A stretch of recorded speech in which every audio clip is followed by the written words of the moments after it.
You are a very small country, so you depend a lot on the environment at the regional and global level.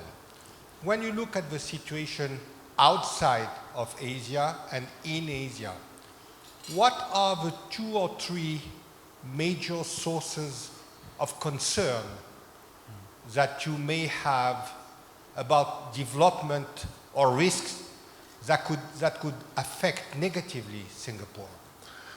Well, at the highest level, I think one very important factor is relations between America and China, because it's the most important bilateral relationship in the world. And if it's stable and both countries are cooperating with one another, it makes it very easy for a small country like Singapore to be friends with both. If they have problems, if they're at odds with one another, well, many countries will be forced to choose sides and will feel very uncomfortable having to do so. So that's one big thing we worry about.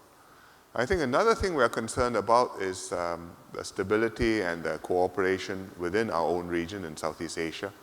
ASEAN is working towards an ASEAN community at the end of this year. It's an economic community, a free trade area, as well as other economic cooperation.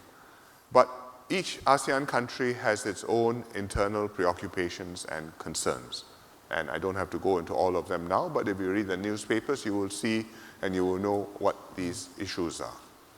Whether it's Malaysia, Indonesia, Thailand, Philippines, Vietnam, Myanmar, or Singapore, we each have our internal preoccupations. And we have to watch very carefully our neighbors' preoccupations, because if they go wrong in some way, it's a downs for us. We have such intimate relations with them that if they get sick, we will fall ill. So that's a second concern.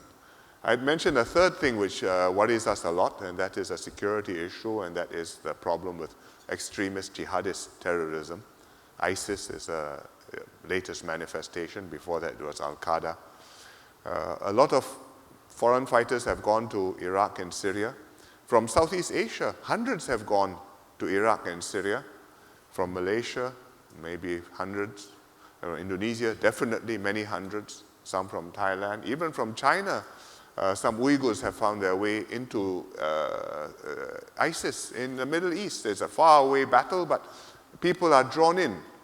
And they get sucked in, they get radicalized. One day, some of them may come home. Some of them have already come home.